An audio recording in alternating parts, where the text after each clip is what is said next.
There was something special about Japanese sedans in the 1980s. They were not always loud, aggressive, or designed to demand attention in the obvious way. Instead, many of them carried themselves with a kind of quiet confidence. They looked elegant without being excessive, luxurious without trying too hard, and modern without losing their sense of character. In this video, we are taking a look at 8 forgotten Japanese sedans from the 1980s that still look surprisingly classy today. Some of them were built for comfort, some for prestige, and some for drivers who wanted just a little more personality in their everyday car. But all of them proved the same thing. Great design does not need to shout to be remembered. The Toyota Crown Royal Saloon was the kind of car that never needed to show off.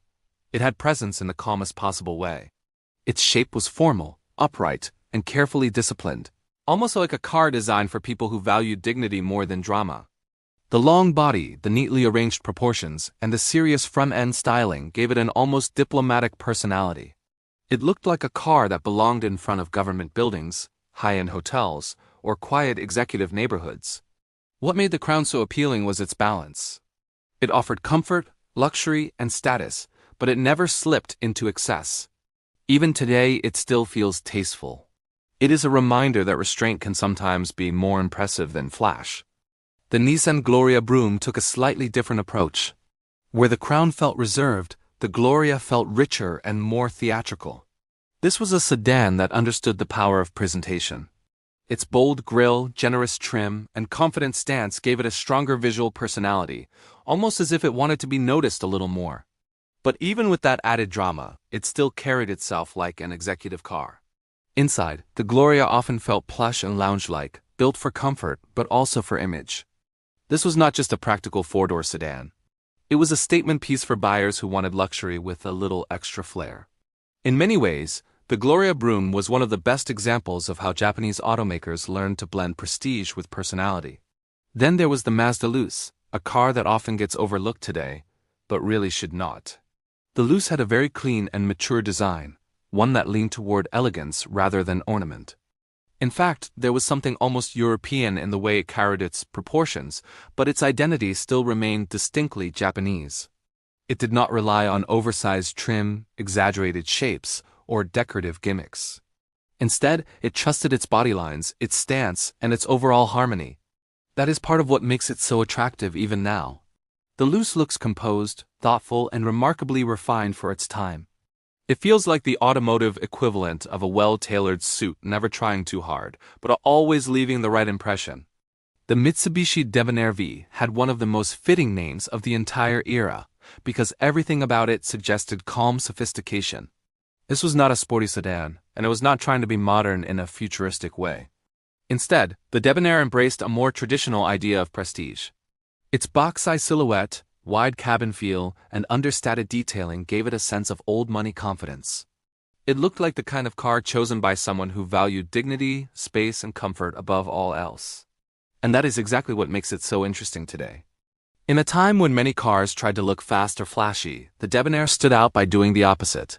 It was subtle, measured, and self-assured, and that makes its charm even stronger now than it may have seemed back then. When Honda introduced the Legend, it felt like more than just a new sedan. It felt like a declaration. This was Honda showing the world that it could move beyond practical engineering and enter the premium market with real confidence. The Legend had a cleaner, more modern shape than some of the older full-size sedans of the era, but it still carried enough formality to feel substantial. It sat in that perfect middle ground between old-school prestige and newer aerodynamic thinking. That combination gave it a timeless appeal. The Legend was not trying to be extravagant. It was trying to be intelligent, polished, and globally competitive. And that is exactly why it still looks so good today. It represented ambition, but ambition with discipline. The Toyota Cressida was another sedan that understood the power of getting everything just right. It may not have worn the most prestigious badge, but it offered a remarkably upscale presence for what it was. Its body lines were smooth. Its proportions were honest, and its overall design felt complete. That word really matters here, complete. The Cressida did not seem like a car that was missing anything. It had enough luxury to feel special, enough simplicity to age well, and enough character to be memorable. It was the kind of sedan for people who wanted refinement without needing to prove anything. Even now, the Cressida has a calm, expensive-looking quality that comes from coherence more than decoration. It is one of those cars that becomes more impressive the longer you look at it. The Nissan Maxima brought a slightly more urban and forward-looking energy to the decade. It still carried the polish of an executive sedan, but its design felt sharper, more modern, and a little more connected to the future. There was less old-world formality here and more clean, intelligent styling. The Maxima looked like a car built for professionals in growing cities, for drivers who wanted comfort and class but also appreciated a more contemporary edge. It is one of the reasons the car still feels appealing today. Even in period photos, the Maxima looks prepared for what came next. It captures that moment when Japanese sedans were no longer just catching up, they were beginning to define the standard for modern, rational elegance. The Subaru Leon RX sedan is perhaps the unexpected choice on this list, and that is exactly why it deserves a place here. While many of the other sedans focused on quiet luxury and executive composure, the Leon RX added a little tension to the formula. It looked slightly tighter, slightly sharper, and just a little more restless. There was a hint of performance in its posture, a sense that this car might enjoy a winding road more than the others. That made it different, but not less classy. In fact, it proved that a beautiful sedan did not always need to feel soft. Sometimes a touch of athletic energy can make a car even more memorable. The Leon RX stood apart by offering style with a pulse, and that makes it one of the most interesting sedans of the era. Looking back at these 8 cars now, what stands out is not just how different they were from one another, but how clearly each one understood its own identity. Some leaned into luxury, some leaned into understatement. Some carried a little extra drama, and some preferred to stay calm and controlled. But all of them knew how to create presence. They knew how to use proportion, trim, stance, and detail to build a feeling, and that is why they still matter. They were more than transportation.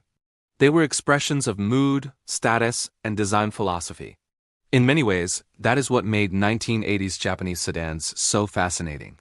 They did not just move people from one place to another. They carried an atmosphere with them. And maybe that is the real reason these cars still look classy today. They were built during a time when elegance often came from discipline rather than excess. Their designers understood that beauty could come from clean lines, balanced shapes, and confidence without noise. Some of these sedans have been forgotten by the wider world, but their style has not disappeared. If anything, time has been kind to them. They remind us that good design ages with grace, and that sometimes the quietest cars leave the strongest impression. So now the question is simple. Which one of these forgotten Japanese sedans would you choose? Would it be the calm authority of the Toyota Crown, the rich presence of the Nissan Gloria, the mature elegance of the Mazda Luce, or the subtle ambition of the Honda Legend? Maybe you prefer the balanced sophistication of the Cressida, the modern confidence of the Maxima, or the sharper character of the Subaru Leon RX. Whatever your choice is, let me know in the comments. And if you enjoy original classic car documentaries like this one, do not forget to subscribe and stay tuned for the next ride into automotive history.